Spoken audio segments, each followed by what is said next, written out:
Welcome, friends. It is I, your LostScarf, and it's time to talk about a spoiler talk for Civil War. Yeah, that's what we're going to talk about that one, because I just saw the movie literally half an hour ago, and pretty damn good. Let's, straight up, spoiler talks. It's called Spoiler Talk. We're going to talk about, in detail, the movie. First big thing, doesn't it suck how Captain America died at the end? I'm just kidding, he did not die at the end. If you've read the comic, he dies at the end of the Civil War comic. That's what happens. That is the big ending to the comic. And I have now spoiled that for you if you're reading the comic. So, my bad on that one. I think Civil War was 10 years ago? So my bad if you haven't read the comics. But yeah, Captain America dies. He gets replaced by Bucky in the comics. And they do I think they do 5 or 7 strips just about Captain America's death. Is it the 5 steps or 7 steps of grief, or is it 6 steps of grief, where they have a strip, they have one comic for each step of grief. And it was interesting, Iron Man gets one, I think it's the last one, and then Hawkeye gets one, I forget who else gets one of those strips. But we're talking about the movie, not the comic. But the comic and the movie, very different. They had to be, because considering what's happening, they're still doing registration, but it's different. In the comics, registration was about secret identities. In the movie, it's about just regulation, where they're being regulated, where they're under they're being controlled by the UN, I suppose. And with that means, well, they can't always do all these attacks. It's all about how politicized the Avengers are. And it's very interesting going on with that. Big summary of the movie is there's this big plot going on. There's a lot of things happening. Civil War breaks out because of some of the stuff that's happening. And then the movie wraps up. I call the big plot hole of the whole movie is Zemo, the antagonist of the movie, because Civil War was not his intention. He acts like that's his intention, but I call bullshit. So just going down the line of the movie, we see the big thing with Winter Soldier. Then we go to the Avengers doing a mission. Ends up getting Wakandans killed, which is not so great. Then we go talking about regulation. This stuff's happening. Peggy dies, which is, of course, what I can't remember her actual name, which was his love interest from Captain America 1. She's dead. She's gone now. Some of the thoughts about her words and things affect Captain America, which I thought was very key, because things that happen to us just that day or the day before, or just whatever's happening, will affect our thoughts about and our decisions about something. He's thinking about regulation, signing the treaty or whatever it's called, the Sokovia Accords. He's thinking of signing that, and then he has to go to this funeral, and the funeral definitely affects his thoughts on that whole thing. And then, of course, the UN happens, the explosion happens, Winter Soldier gets what's it called, framed for it, so a lot of stuff with the Winter Soldier happens. T'Challa comes out. T'Challa, pretty cool character, comes out of this whole thing. Got a cool chase sequence, a lot of fighting happening. Captain America gets in trouble, he gets captured. And then, of course, Zemo shows up, and all this happens. Now, just talking about the plot of Zemo himself, Zemo's whole plan is what exactly? He acts like Civil War was his plan, but it couldn't possibly have been unless he was smart enough to think, oh yeah, eventually they're going to get in trouble, they're going to have deregulation. He's not that smart. He's just a soldier. He's not some genius. He's just a guy. Would you ever consider, oh, how can I break up a group of superheroes? Even if you lost your family and all that?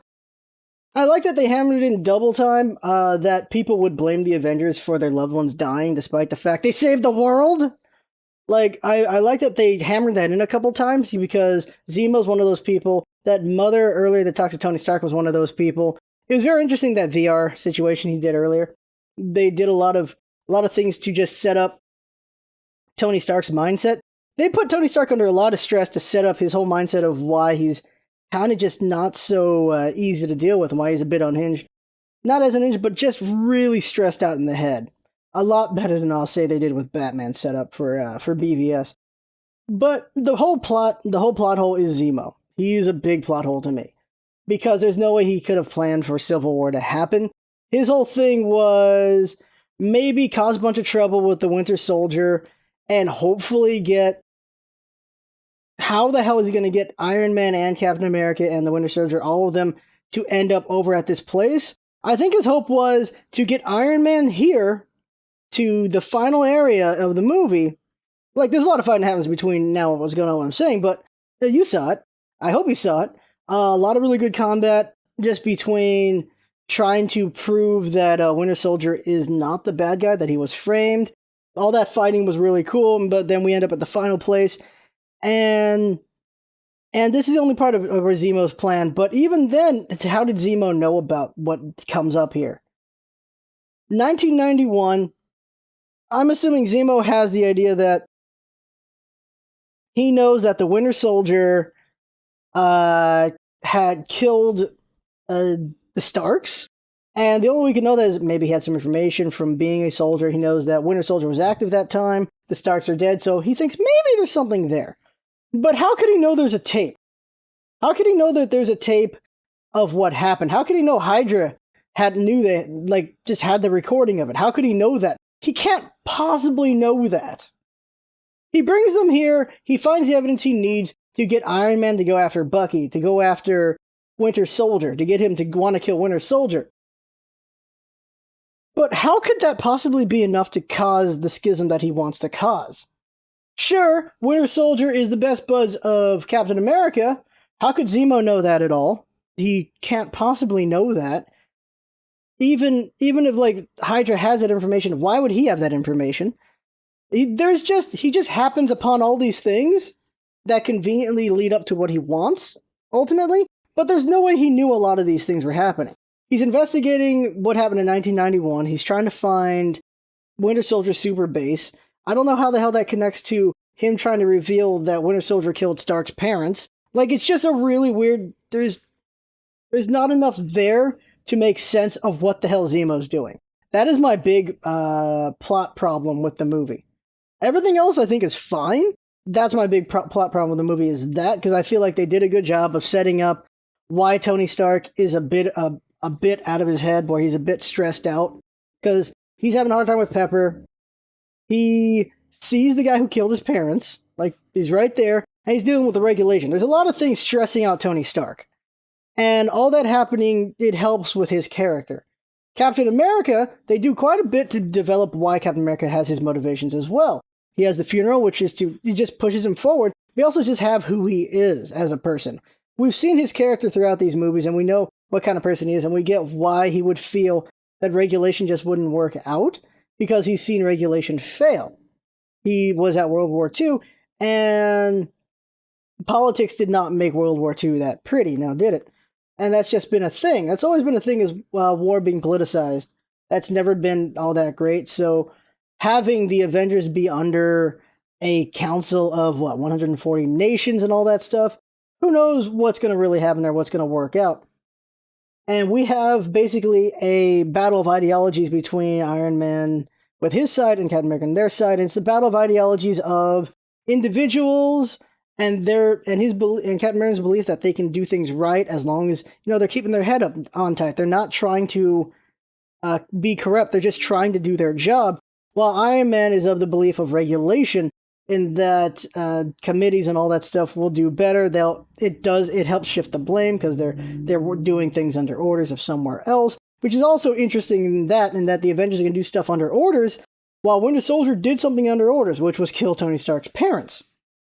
That's an interesting parallel there, but not the exact same parallel, of course. But we see just a difference of things. We have a former soldier and his thoughts, and we have, what Iron Man is, what Tony Stark is. He's this rich guy who's lived his life as a playboy all this time, and he's now taking responsibility for things, but he has a different ideology on things. Feeling of things being more regulated, things being more, just being more to a set of rules. He feels that's the better way to go about things, while Captain America is willing to deal with doing things as individuals, as a team of individuals, and come what may, deal with that. And we see that throughout the movie when Winter Soldier's like, a lot of bad things are going to happen after this because you helped me out. And Captain America says, I'll deal with that when I have to deal with that. Captain America is going to deal with that. He knows he's going to have to deal with that, and he's fine with that. But it's interesting to see the side of what happens because of Iron Man's things being under regulation. That is the Avengers being put in jail. And they're just an underground water place. And also, we just see this thought of as the powered people as nukes by another guy. He's like, if I lost track of two nukes, I'd be in trouble. They're not nukes, they're people. One is Thor, the freaking god of thunder, right? Like, you don't question Thor. No, don't do that. The other one's Hulk. Now, that's the guy you should be worried about, obviously. It's the Hulk. Should be worried about that. That's the one they should all be kind of like, yeah, we should have kept track on him. We unfortunately weren't able to. That's the one they should be more worried about than Thor, but trying to make people in equivalent to nukes, not the best thing to do, making them not people but objects. It should not fly too well. And one guy I watch a lot, he's like, if you watch the movie and you don't flip-flop sides between Iron Man and Captain America, then you're just being stubborn. And part of it is that's Captain America's side is being a bit stubborn, but also I just never flipped Iron Man's side in this thing. I didn't. I really get annoyed with some of the concepts that have come out of just comics with all this stuff, like the concept of that heroes need to be regulated. And of course they need to have some regulation if they get out of line, which is why I suppose I like Batman so much in the DC universe, where he's got a way to check everybody, and his belief is they check him back. And so with the Avengers, it's like, well, what puts us in check? Like, that's not a bad question to ask. What puts us in check? And for Captain America, what puts them in check is themselves. For Tony Stark, with Iron Man, his thing is, well, we use the law to put us in check.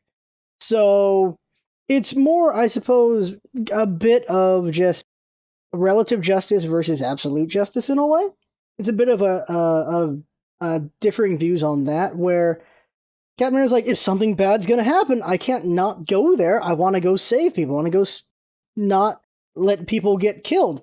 And we also see that argument being made by another character, and I think, Spider-Man makes that argument as well. Peter Parker's like, if I got the power to stop something, and if I don't stop it, then it's on me. That's his argument as well. Iron Man just walks right over it. Tony doesn't care. He just walks right over that argument and just goes, yeah, I need you to help me fight Captain America.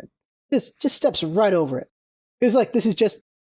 And that's another thing is, for Tony Stark, he thinks he's being a realist while he feels that Captain America is being the optimist and naive, and that Captain America's whole thing is like, there's a fight, I'm going to go do the fight, I'm going to go save people, I'm going to go do that. Spider-Man's the same way, but he's a kid, so he just sees that as naive and optimism. So, again, it's just Iron Man's like, no, that ain't going to work out, and it really is, the whole thing is Captain America versus Iron Man. In everything happening, it's a battle of their ideologies, a battle of them personally, when they actually do get to fight each other, or their teams fighting each other. It is definitely a fight between the two of them. So seeing them battle it out in different ways is very interesting. They fight through words, they fight through their teammates, and they fight each other directly eventually. But what's interesting is when Captain America is almost going to go, okay, I'll sign, Iron Man says too much. Tony Stark says too much. When he says, yeah, Wanda's confined to her place. Kind of messed up there, Tony, right there. Just the second Steve Rogers, Captain America, hears that the Scarlet Witch is under house arrest because everyone's scared of her, so she's being confined. He's like, yeah, you get why that's a problem. It's like, wait, we're trying to save people. We're trying to help people. That's all we care about is helping and saving lives, and you've confined one of the heroes to the house. That's not going to sit right, and it doesn't sit right with Captain America, which is why he doesn't sign the Accords. Let's talk about, let's just keep talking about ideologies. And I'm gonna compare this. Let's make this section right here the comparison between Civil War versus Batman versus Superman. And it has to be compared because they both covered the same subject in a way. Now, ignoring a lot of things, let's only talk about what the battle should be. It's a battle of ideologies. That's how I feel it is. Batman vs. Superman should have been a battle of ideologies. The entire movie was spent setting up why they should fight each other, and it wasn't a real fight, because in the end, it is Batman super pissed off, and Superman wants to save his mom. If you haven't seen the Batman vs. Superman movie, I hope we put some spoiler warnings before this. I don't remember if there's no spoiler warnings, my bad that you haven't seen the movie yet, since I just spoiled that happening. But That's what happens, if I just spoil it for you, is they spend the whole movie setting up these two fighting, and it's not a real fight. It's supposed to be this fight of ideologies of vigilantism from here, and then God figure they're both vigilantes, for God's sakes, which is really weird. But they just have different ways of doing things. Batman's a bit more rougher about things. Superman's not as rough about it because he's basically a God figure who doesn't have to be so rough about it. He can see everything, he can hear everything. Batman doesn't have those luxuries, but there's supposed to be a battle of ideologies and how they see things. But it never really comes to fruition. It's never really a thing. It's just a really pissed off guy versus a guy wanting to save his mom. And it's not that great. The fight's pretty good, but the motivation behind it, not so good. Motivations of the ideologies, which I've talked about already, between Captain America and Iron Man, they did a good job crafting their motivations against each other. They actually talk civilly towards each other, but in the end, they just don't see eye to eye. They just don't, because they just see things differently. Iron Man feels like you can't fight the world on this, you have to get in line. While Captain America's like, no, you don't have to get in line. We can keep doing this. We can keep saving lives because that's what we're meant to do. And you have things, and you also see how Tony Stark and Captain America see the same subject. People die in these battles they have. They die. For Iron Man, he's not wrong in this, in that it sucks that people are getting killed. It's very unfortunate. And he's like, well, we should be held responsible. And it's not Captain America saying no to that at all. It's that it's gonna happen. They're fighting high-level enemies. People are gonna get killed. There's gonna be collateral damage. Are they going to try to minimize it? Yeah. But if they don't fight at all, which is Captain America's big argument, is if they do not fight at all, then everyone dies. Because this is the thing that frustrates me the most about, even in Superman and in this Captain America movie, is everyone gets mad at the heroes because, well, some people did get killed or there's mass destruction. But the truth of the matter is, if the hero was not the hero, everyone's dead. Everyone is dead. And that's the one thing that always pisses me off about all these stories is, at the end of the day, people only see their own side of things and not the big picture. Zemo only sees his part of things, not the big picture. That mother of that guy that's a pretty cool guy, unfortunately he's dead, the guy who's like building houses in Sokovia and he gets killed by a building falling on him, it sucks, your son is dead. If that was my son, it sucks. But holy shit, they were saving the planet. And that's going to be hard to see in your grief and in your rage. But holy shit, your son died. Luckily, you didn't, and everyone else didn't die. Zemo's family died. But you know what? They would have all died if they didn't stop Ultron. That's where it gets ridiculous. Of course, you can have Tony Stark does what he does. That is, he internalizes everything. He feels it is all his fault. And I like that you see that on his face. Robert Downey Jr. did a good job with his facial expression, just showing so much stress on his face. Very not addled, but just very agitated by everything happening. You can see it on him. You feel for him because he's like trying to hold it all together. But for me, I felt like he's not handling it well enough.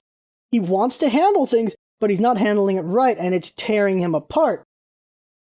But he's just trying to handle it, and it's getting frustrating. But no,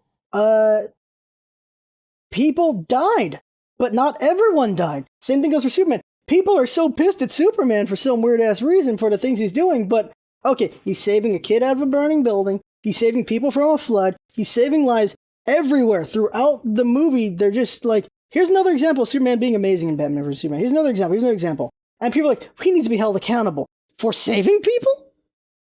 And so the same thing comes up in Civil War. They need to be held accountable for the people who get killed. They got Wakandans killed.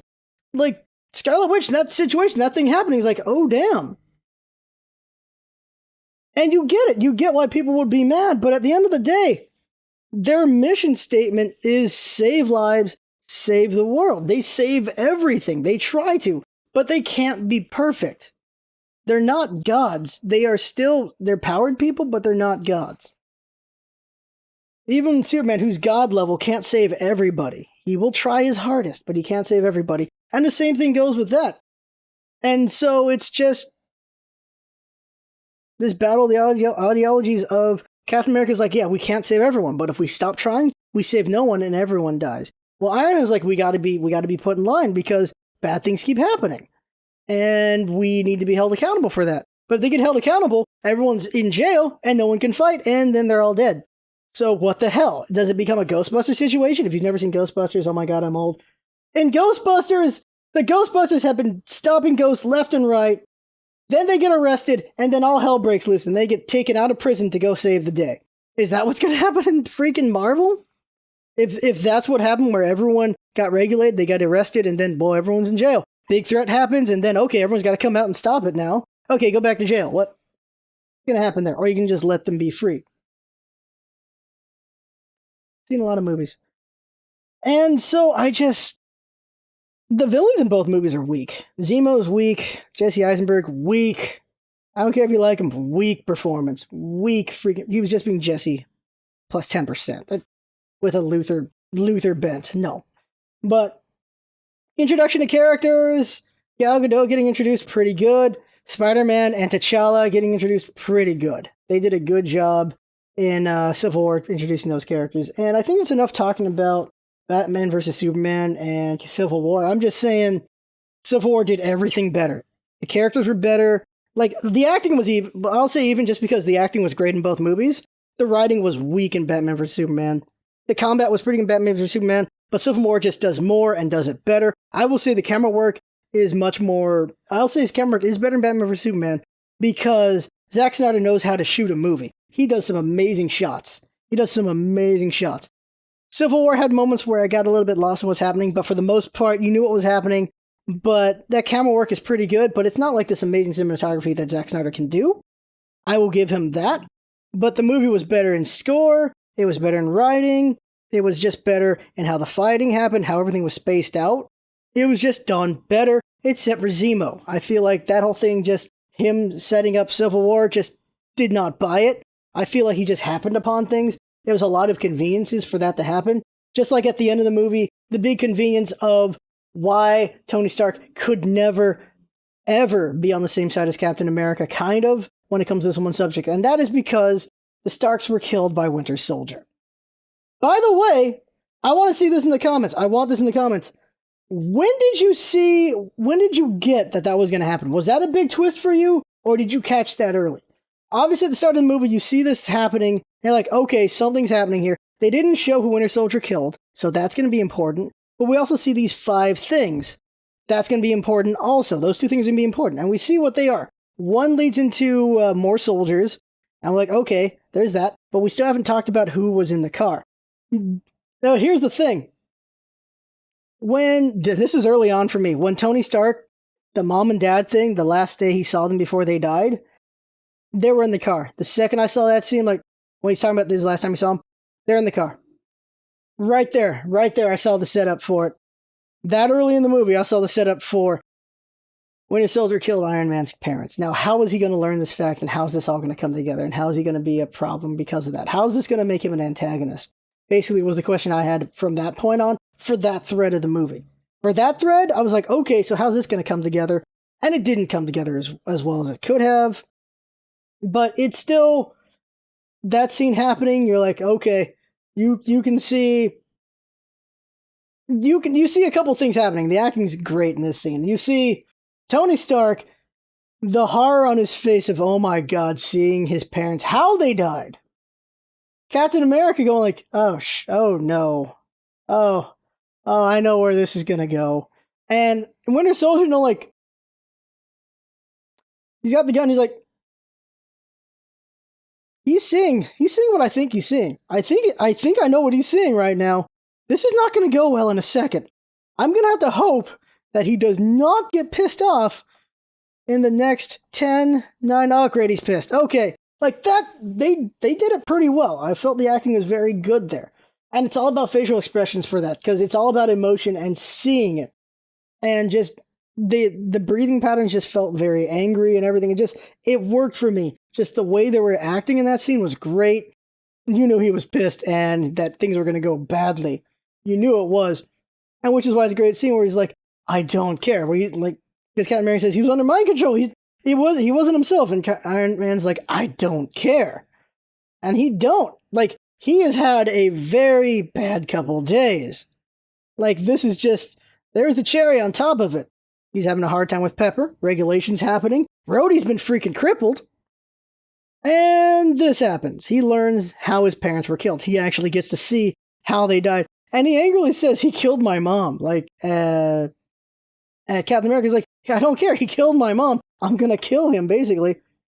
And yeah, we get to see that. And we actually get to see, well, of course, Mama Stark. Finally, we get to see her and how she's a nice lady and everything. And that was a good setup there. We get to see the parents the last time before they're dead. And that's very unfortunate.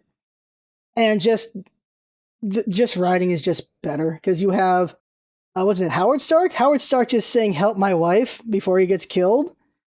And then he's dead. And then I don't even remember what the hell she says, unfortunately, before she goes down. And it's just unfortunate that of course, they get killed. And of course, at least the question is, what's he doing with the super serum? Like, why does Howard Stark have the serum? Why? He couldn't trust anyone else, I guess, for one, but seriously? He had the serum, and he's dead now. And I guess they learned about it because Hydra was inside S.H.I.E.L.D. the whole time, so I guess how they learned about it through that. But, oh, shoot. I don't know. Overall, the movie's really good in a lot of ways.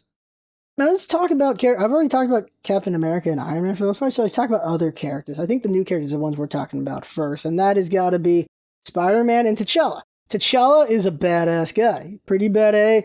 I liked him a lot. I liked his character arc through the movie was pretty good.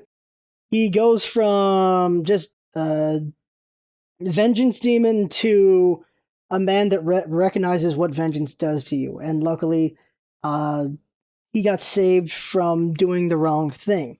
Because he goes from, well, he's with his father, he loses his father, he's just pissed off, he's the Black Panther, he's gonna go wreck, gonna go just straight up murder the hell out of Winter Soldier, and you see that on his face, you see it, and you know he's gonna do it.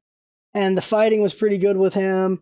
I like that he has retractable claws. That's a nice touch. I don't know if that's actually a thing in the comics because I don't really follow him that much. But it's a nice touch that he can have his claws come out and pull them back if he wants. It's a really nice touch about his character. And then, of course, he's wearing vibranium so he can handle a lot of situations. And we just see him just a demon possessed, just trying to get freaking Winter Soldier. And at the end, his character arc ending where he sees where vengeance and rage takes you, where he sees Zemo just screwed over a lot of people just so he can hurt the Avengers. Like, we see that. So we see him just, luckily he didn't kill the Winter Soldier. Like, he was prevented that just in time.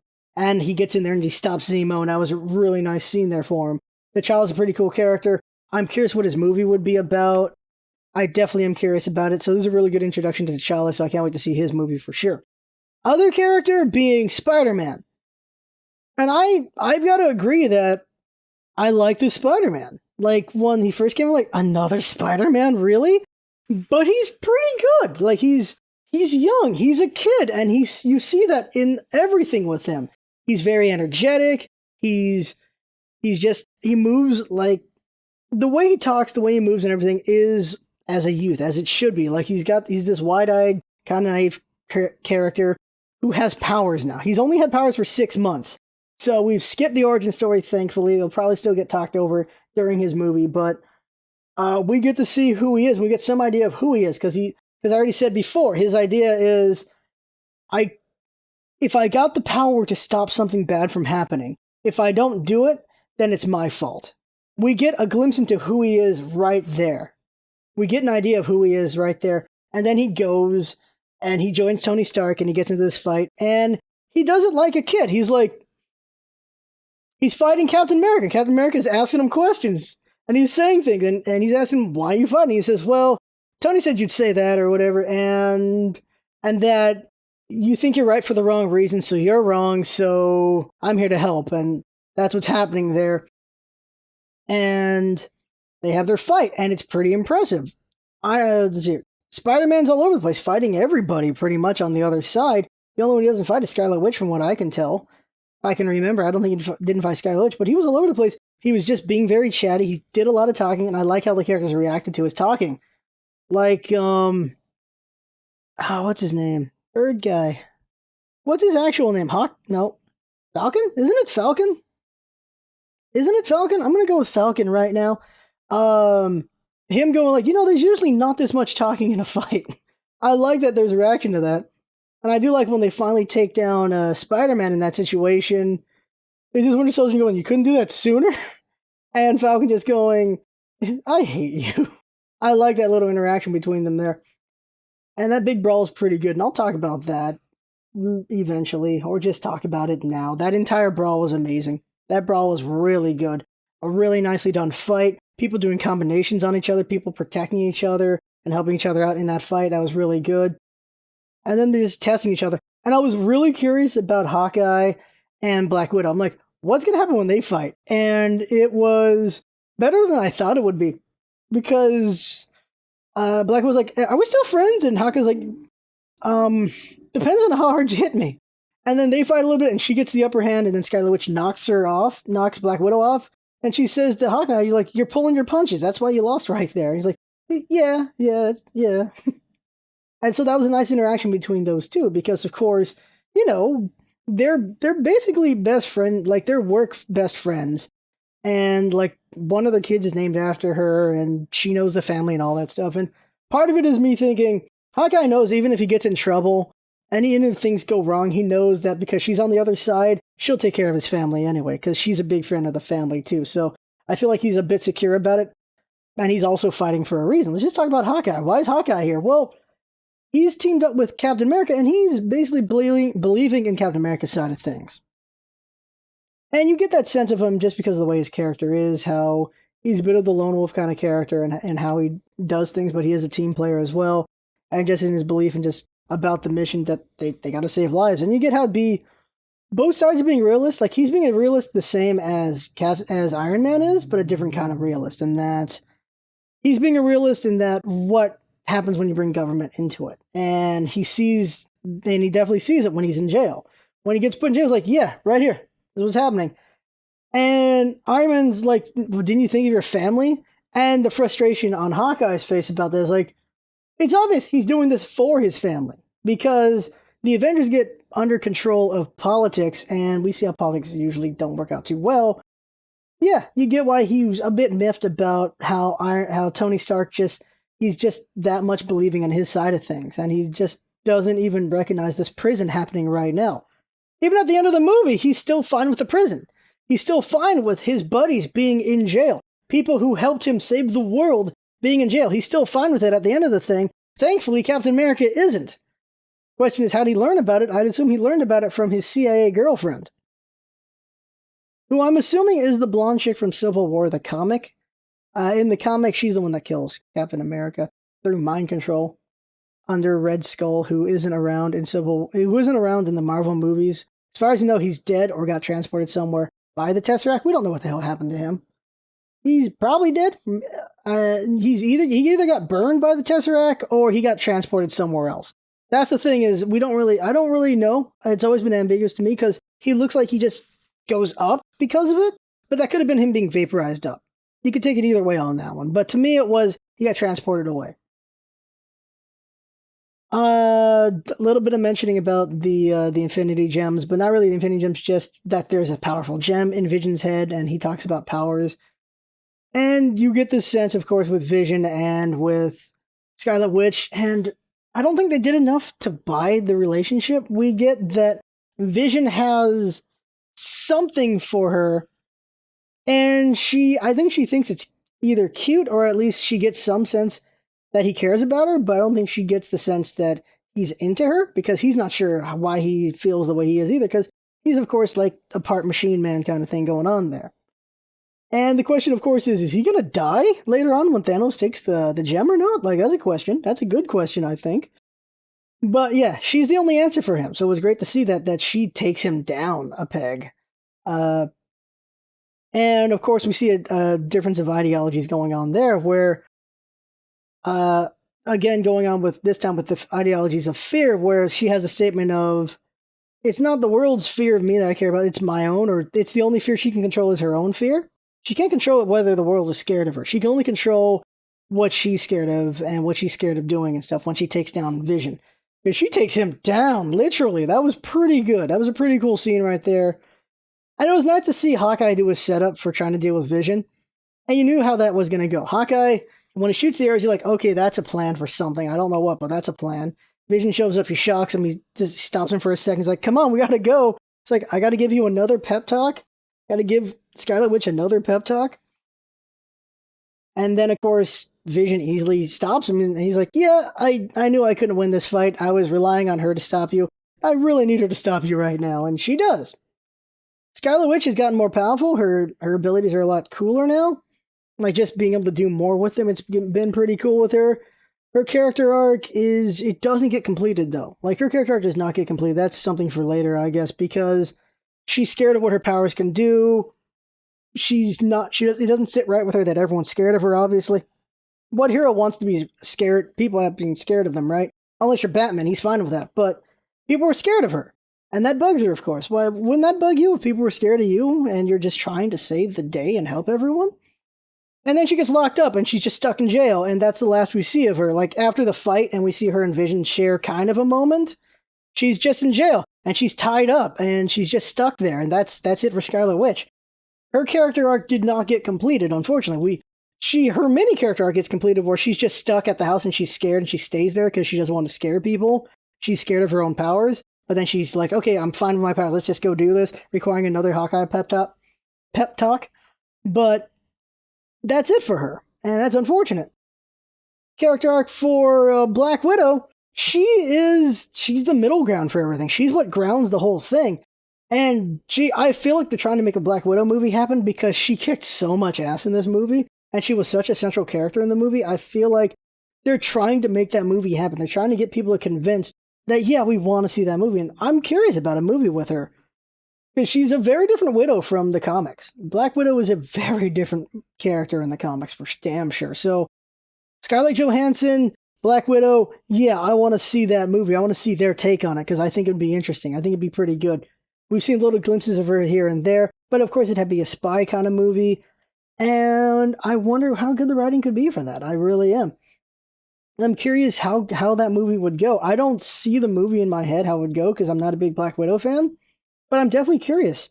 I'm definitely curious to get a new one. Because she kicks ass in this movie. Like, the first, when they do the avenging scenes, like when they're Avengers, she just beats up a bunch of soldiers. She's very brutal. She's not very brutal, but she can throw down, basically. She's able to fight people. When the grenade happens and she blocks it with another guy, that was really cool there. And then she's trying to be efficient in her combat, and then when she goes for the shock attack, that's pretty good.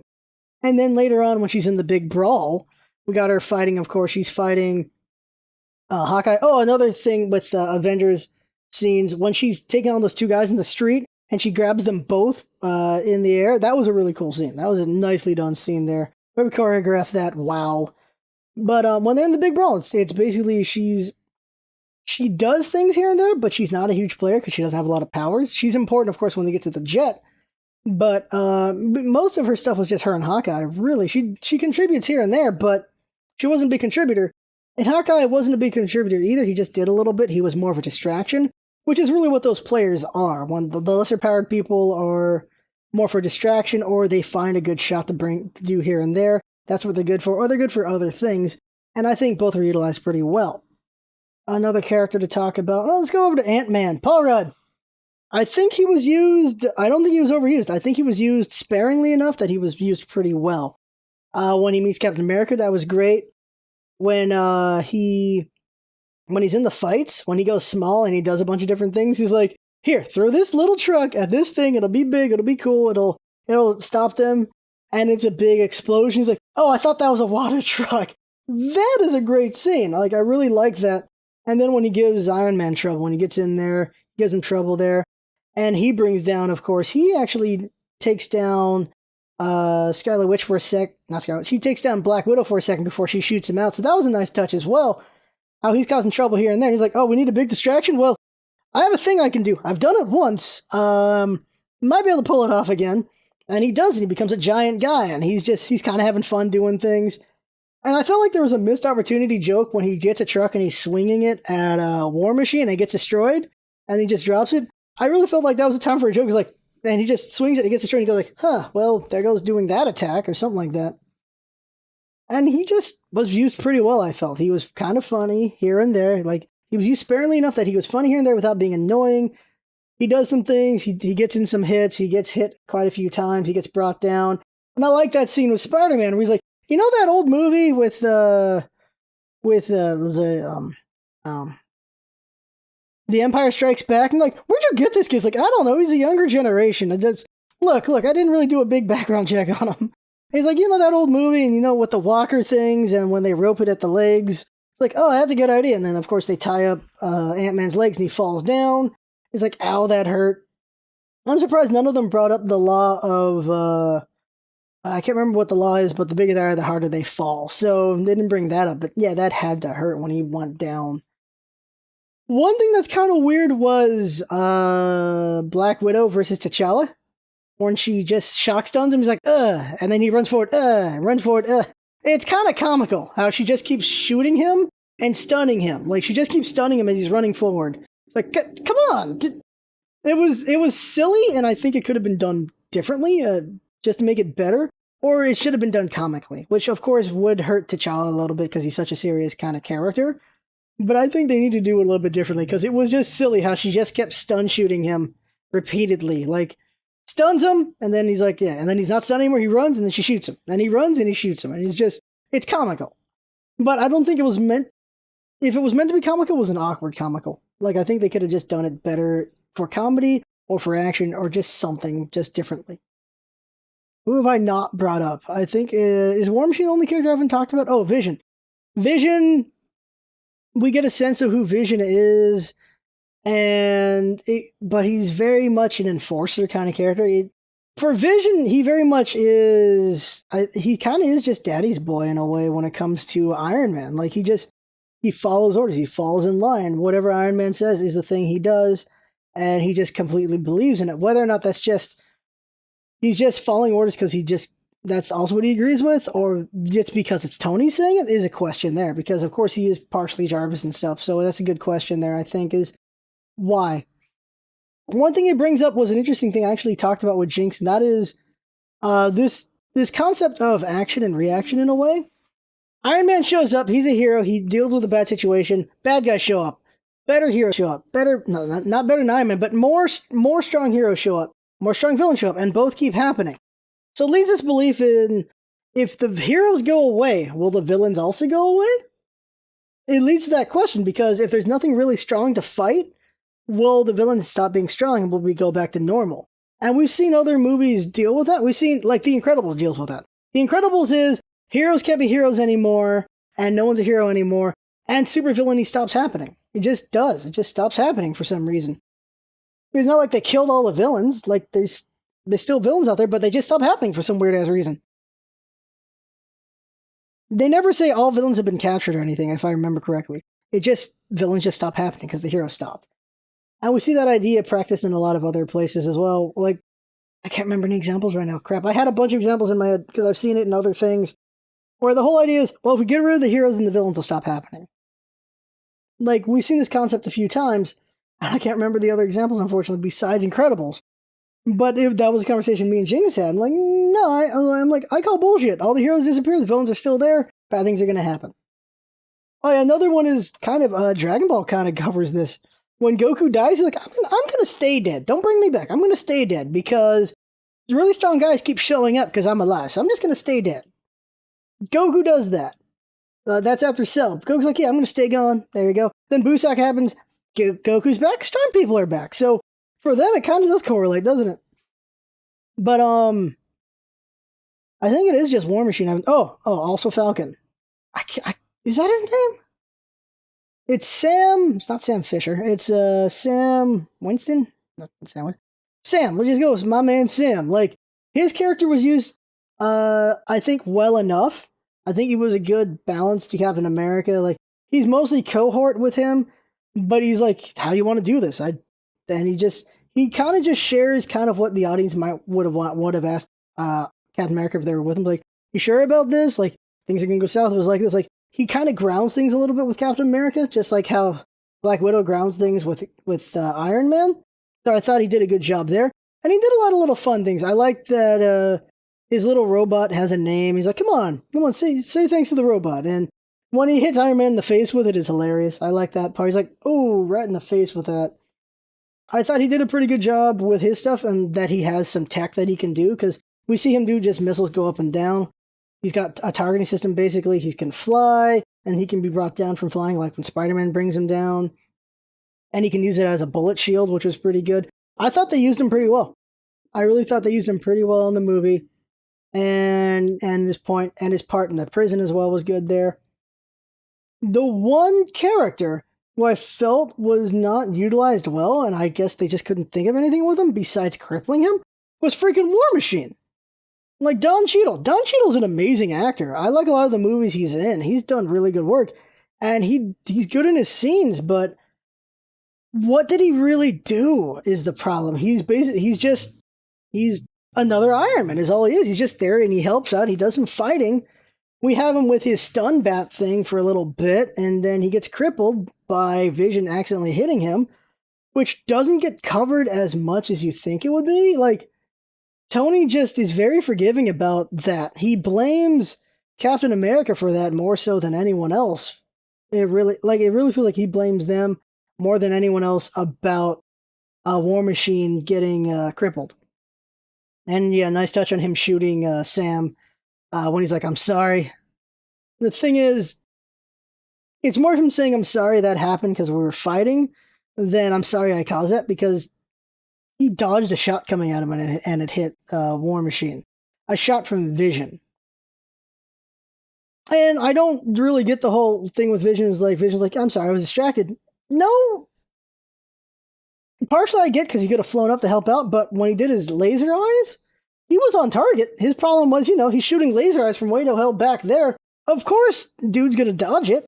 Unfortunately, other dude didn't see it coming. Like, War Machine didn't see it coming. He gets hit across the chest, loses his power thing, and I thought it was a nice touch showing his vision of what he sees, showing what War Machine sees. I thought it was a nice touch there. And then looking at him, he's like, oh crap, I can't, no.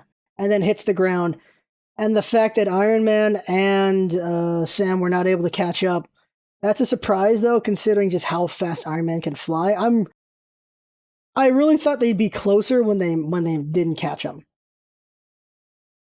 or he didn't get crippled. I was surprised that somehow Iron Man, who can go Mach whatever super stupidly fast, is not able to hit the jets fast enough to go down and save War Machine. I'm kind of surprised with that, because he breaks off and goes straight for it, and so does freaking Sam. He goes for it as well. The fact neither of them were able to get him, like, I get why Sam wouldn't, because he's just got jets and going down there, but Iron Man, he's got Mach. He's got some Machs on him. He can get down there. It's surprising he does not get down there in time, kind of. Like, I get if Iron Man was engaged and then he comes down after it happens. Like, for me, I think it would have been better if Iron Man was engaged in combat, and then a little bit later, now he sees War Machine's going down, and he rushes over and he gets there too late. While Sam was also heading down there, but he's just not fast enough to catch him, and he also gets there too late. The fact they both at the same time break off to go down there, and they both arrive at the same time, a bit surprising to me, because Iron Man's got them jets. That's how I feel about that. And I just feel like Don Cheadle just was a tool in this one. Like, not in like an insult, but just he was a tool of a thing.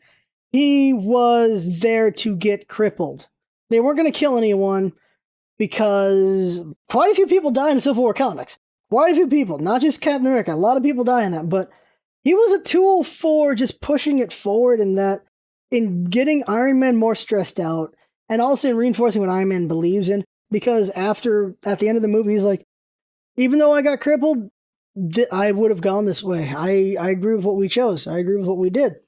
And it's also interesting to see that difference, because Don Cheadle's a soldier just like Captain America is. They're both soldiers, and they're on different sides of this thing. They have different ideologies about what's going on. So it's interesting to see that as well. Just differences of opinions between people who are more similar. And I think I've talked about everyone. I think I really have. The brawl is really good. I like how Captain America he knows that Iron Man's pretty strong. I mean, he knows that Spider-Man's pretty strong, so when he knocks out the thing for Spider-Man to catch the thing, That was just a delay. I was like, yeah, okay, you just stand there and deal with that. I'm out of here. I like that they have a connection though. He's like, oh, you're from Queens. I'm from Brooklyn. So that was a nice touch right there because they're both just boys from that area, and so that's great. And it makes me look forward to seeing the Spider-Man movie because Marvel is going to have creative control of that. And Tony Stark's going to be in it a little bit. I'm assuming he's going to be a little cameo, just like with Hulk and other movies where he's just there for a moment. I'm assuming that kind of thing. Like maybe it's him explaining some of the tech he gave Spider-Man, because if you saw the last scene at the credits, of course, he's got like this cool watch. So I'm assuming there's going to be a little bit with Tony Stark just going like, okay, here's the toys you got, or something like that. Something going on there. I don't know what else to talk. Oh, Winter Soldier, I guess we can talk about him. Yeah, we should talk about him. Losing his arm, ouch. Winter Soldier's arc is a curious arc when you think about all the movies for him and just this movie. Like, going through all the movies, we got Bucky Barnes. He used to be the big brother to Steve Rogers, and Steve Rogers became not really big brother, but just now he's the one protecting him instead of the other way around. And he gets himself killed, or he gets captured. And for decades, he's just been killing people against his will. He's got a metal arm. He's been killing people against his will, and it sucks to be him. Of course, he's really good at it, and so you really don't like him as much either, though, but it's all against his will, and that's the question of, if someone could be mind controlled, completely mind controlled, and they do something, do you blame them or not? And you get a sense, of course, he blames himself, but he also wants to still be alive and still just do things. But of course, he doesn't have access to a place that could put him to sleep like he does at the end. But he's like, he just wants, just gonna live, just gonna do whatever, because, well, what else am I gonna do? And he doesn't go back to mercenary, and he says, I'm not gonna kill anybody, which was a great scene when it's Captain America and him and T'Challa and I think it's German police, because they're fighting the police and stuff, and he knocks a guy off the stairs, and it's Captain America who has to catch the guy. And Captain America's like, come on, man! You're making this hard for me. You know that, right? Like, I want to believe you didn't mean to kill this guy, but you knocked him off the damn stairs. I thought that was a nice touch. He's like, come on, man. You're making it hard for me to believe you don't want to kill anybody.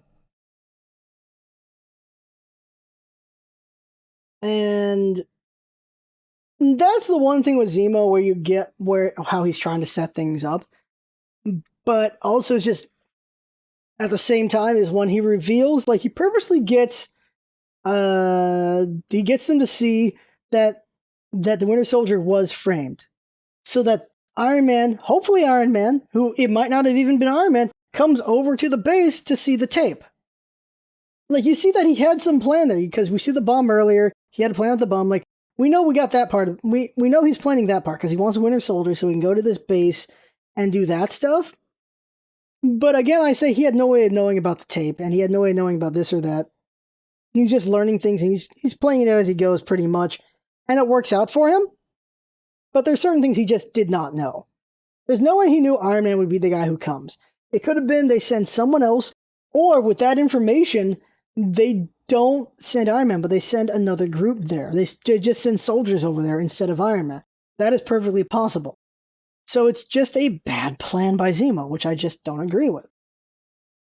But yeah, Winter Soldier going through things, and then of course he gets mind controlled again, and he's really not happy about that.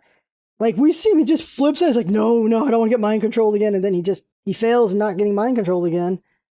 And then he gets, oh god, the helicopter scene? Captain America just holding the helicopter back, and you just see how freaking muscular Chris Evans is.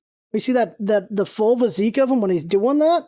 That was so impressive. Just such a cool display of power and strength there, and just who he is. He's just not willing to let go of Winter Soldier at all. And then, well, they go into the water, and then he gets him. Then he puts his arm in the car thing, and now they got him. And he's like, okay, what did I do this time? What did I do?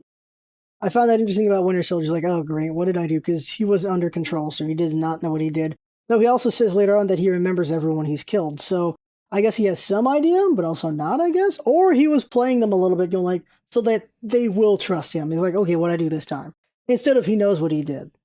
Or he was lying about it when he was talking to Tony later on. He's like, yeah, I remember everyone I've killed. One of those is a lie, or he's doing some sort of little play there. Just to sympathize with the other person or something going on there.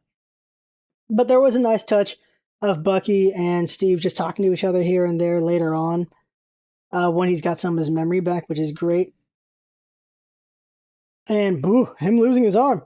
And just all the fighting there. He was very helpful in fighting Iron Man because Captain America could not take him on his own. One of the best scenes was the two of them tag teaming Iron Man. That was a really nice scene. When they're just taking him from both sides, that was really nice. They're passing the shield around and just hitting him with the shield. That was a really nicely done scene. I like that a lot. And of course, it's Iron Man. He's not exactly easy to deal with, so he eventually beats them off, and then he completely takes off freaking Winter Soldier's arm, which was really cool. Everyone was like, he's trying to yank that thing out, and he's all intense about it, which was really cool. And he loses his freaking arm. That was a really nice scene there. Well, he's out of commission now. Now it's just Captain America versus Iron Man. Captain America just beating up on him. And this was a nice thing I never thought of, and that was analyze Captain America's fight style. Oh yeah, we got it now. And then he just fights back, and he's just beating up Captain America. And Captain America gets back up, because that's what he's going to do. That's Captain America. That's why we love that character so much. He gets back and was like, I can do some more. I'm not tired yet. You beat my ass, but I'm not done yet. I'm good to fight some more. And he just keeps fighting Iron Man. They just keep going, and then eventually... And this is a thing that I feel for Tony Stark, in that it shows you how far down his road he's gone. When we see Captain America spend a lot of time on the helmet, and he finally breaks the helmet off. And Captain America, well, just hammering the helmet on him, the shield on him, he breaks it off, and then he goes up again. And Tony's initial reaction is, oh god, he's going to go for the kill. And then Captain America goes for the chest thing to just knock him out, because, well, without power, he's not going to be able to do what he needs. He's not going to be able to fight anymore. He just takes out the chest plate. And so with that, of course, he's down. But you see him go, oh god, he's going to kill me. He goes for the block to not get killed. And that, I feel, shows just how far down the road Iron Man has gone. To the point he thought that Captain America was to the point that he would be willing to kill him. That he's lost that much trust in this fight against Captain America that he didn't think that Captain America would disable him. He thought he was going to kill him. And I thought that was an interesting little moment right there, where he's gone that far down. Because if he believes that, he believes Scarlet Witch is fully capable of killing people, not on accident, but full-on murder. He thinks the same thing of Hawkeye, thinks the same thing of Sam, he thinks the same thing of all of them, that they are capable of murder, not accidentally getting people killed in these fights because they're fighting big things, but straight up murder. That's what I see from that, because he thinks they need to be regulated because he thinks they are capable of doing that.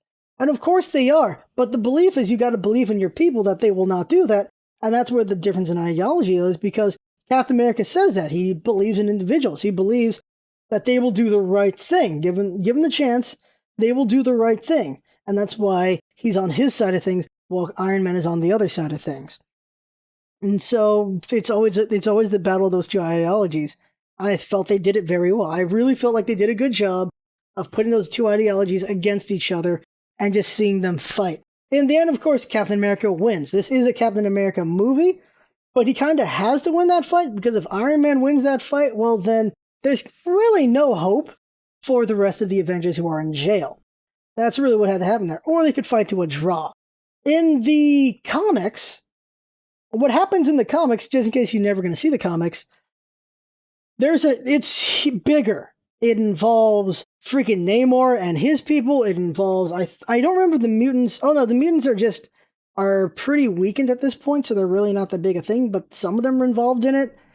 Everyone's involved in the Civil War, except, of course, Thor, because Ragnarok happened to him, which is happening, that movie's happening. And then Hulk is doing World War Hulk, so he's not there right now. So some of the big players aren't there, but the Fantastic Four are in this thing. They're on both sides of this fight. A bunch of the X-Men are on both sides of this fight.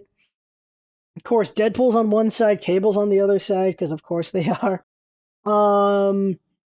People are split on this fight, and it's a big fight. Namor's people are involved. Everyone's involved in this fight. And the way the fight starts in the comics is Captain America and Iron Man shake hands, and Captain America had an EMP in his hand. So Cheap shot right at the start, disables Iron Man, makes him easier to deal with. They get to fighting, though. Eventually, I don't remember if it's with help or they're just brawling, and then eventually Iron Man gets taken down by Captain America, and it's at the point where it's like, okay, Captain America's winning this fight. He just needs to do the finishing blow to take down Iron Man, knock him the hell out, and it's over. And Captain America looks at everything around him, sees the carnage around him. He sees heroes fighting each other. He sees the destruction of heroes fighting each other. And he says, no, we have to stop. Captain America says, this is wrong. We should not be fighting each other. And he turns himself in. That's how the comics ends. And then when Captain America's going to go to trial, he gets assassinated. That's how the comics end. If you were going to rate the comics, I'm sorry I spoiled the end there. This is just for those who have not seen the comics and you don't plan on. That's a different thing from, of course, how the movie does it. And it has to be because we don't really see what happens to heroes if they get in trouble. We don't see if they go to jail, they get fined or what. We never really see that in the comics. But we see that in the movie, and that does set up what Captain America has to do. He has to rescue them. And he does. I was curious if we were going to see them raid the base or not. Are we going to see Captain America raid the base? We don't see that. We just see that he's there. He's going to save them. Cut to the end credits, and there you go. That's done. Maybe the next movie, if there is a next movie, we get to see how that happens out. I was confident going in Captain America was going to die. Because of the comics and because Chris Evans doesn't want to be Captain America anymore. He wants to be a director. So, since they did not kill him, I want to believe that they're either going to kill him in another movie, or maybe, which they should do if they haven't, and I haven't looked at anything, tell Chris Evans they will let him direct a movie as long as he stays as Captain America. Let him direct, but he's still going to be Captain America. If that is not something they've done, that's something they should do, because he's just such a good Captain America. He really has done that character very well.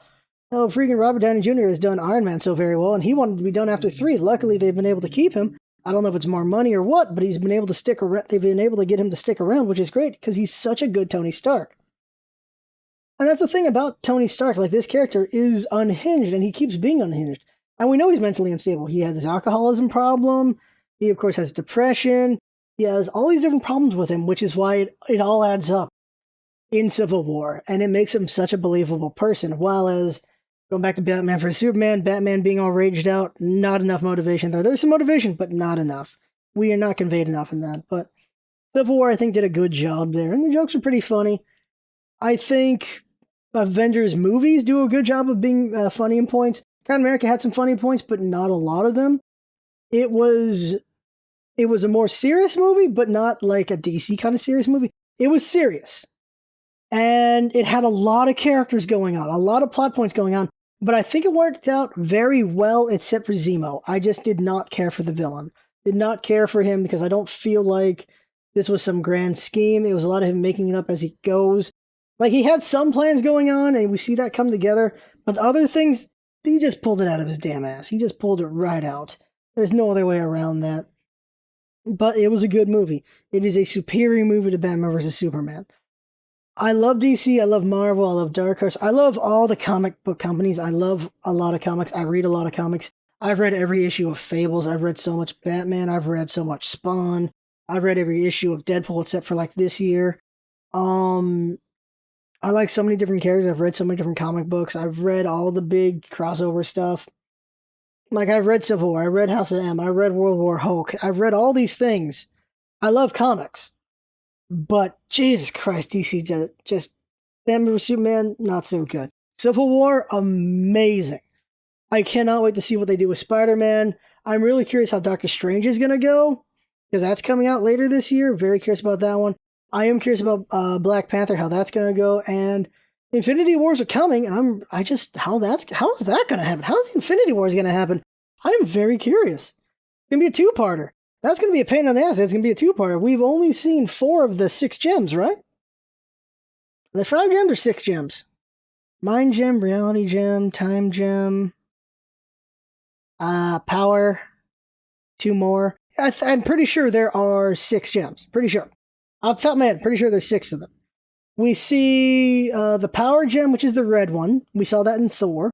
Tesseract was the blue one, which is the reality gem, I think, or I can't remember which one that one is. The Mind Gem, of course, is on Vision, and then there is the purple one. Was purple power then? And what was red then? Because we also saw the purple gem. There's 2 more gems to go, which is the Time Gem and 1 more. I kind of want to assume Doctor Strange will deal with one of the gems, because he's a more magical person, and we might see him go to a magical realm where he finds it. Although Guardian of the Galaxies 2 might also find another one of the gems as well. We just don't know where 2 of the gems are. That's the thing. We don't know where 2 of them are. Freegan, the Collector, had 2 of them, and then, well, he doesn't have them anymore. But I guess we'll see. Well, actually, he might still have one of them. He might still have one of them. He has...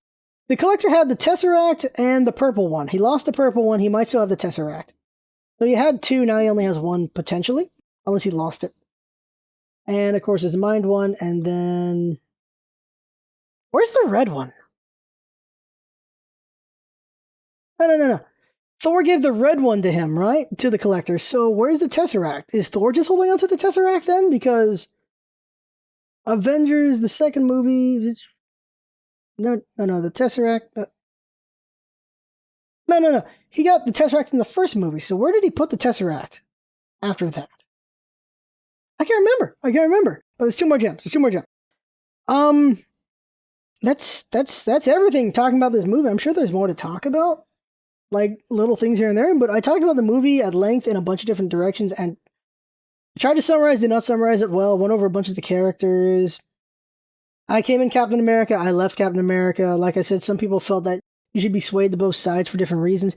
And I just could see the other side of it, but I never at any point felt like I would go for their side. I was always on Captain America's side in this one. In the comics, I was on Captain America's side as well. For kind of the same reasons, but different reasons. For different reasons for the same kind of things. Kind of. Oh my god, that doesn't make any sense. But I agreed with Captain America in that. I agree with Captain America here. By the end of the day, one of the sides has to give in. At least in the comics it was. One of the sides had to give in, or else the heroes are going to kill each other. In the movie, they're fighting each other for different kind of reasons going on there. And we're going to see how that comes to a head later on. Maybe in another Iron Man movie. Maybe in Infinity War it's going to happen. I'm not sure. I don't think Spider-Man's going to deal with Avengers stuff. I think he's going to deal with his own thing. And I don't think T'Challa and Black Panther will deal with it too much either. Maybe there's always going to be little connections, but I don't know where it's all going to lead together at all. But I don't know. I don't know where that's all going to come together. I'm not sure. But that was a pretty damn good movie. A very good movie. Very entertaining. No movie is without sin. There's always some plot holes here and there, or just little things here and there that could have been done better. And Civil War is again not sinless. There are things here and there. Most of that plot hole and little odd things here and there. But for the most part, it's a really good movie. Highly recommend the hell out of it. If you didn't get a sense of that, it's just the superior movie. If you got to go DC Marvel, it's the superior movie. Movies going on this year. It is probably one of the top 10 that have come out this year for damn sure. It was pretty damn good. And yeah, that's enough of that. I want everyone's opinions on whatever things. How you felt about the characters, how you felt about the plot points, whatever. Just talk about them. Of course, once again, this was a spoiler video. If you did not see the movie yet and you don't care about spoils, and here you've seen all this. But if you do care about spoils, I hope you stopped this, saw the movie, and then came back and saw this video. I hope you did. Of course, I hope you didn't read the comments. I should have said all this at the start. Holy crap. But, yeah, spoiler talk. I want to know what you guys think. What y'all think of the movie. Now, if you disagree with me about Batman vs. Superman, you feel it's the better movie, just tell me why. I'm curious why you think they're the better one. Because I've tried to state here, I'm not a fanboy of Marvel. I'm a fanboy of comics. I freaking love comics. I've read so many comics. I love them both. But Civil War just did it better. Marvel's just doing it better. That's my opinion on that. But you're free to your own opinion, so I'm curious what you think as well. Just what do you think about on any of these subjects I said? I'm curious what you guys are thinking. So there you go. That right there is the video talking about spoiler talk of Civil War. I had fun saying things. Hope you had fun listening. That's what it's all about, isn't it? Having fun. Thanks for coming by, and see you next time.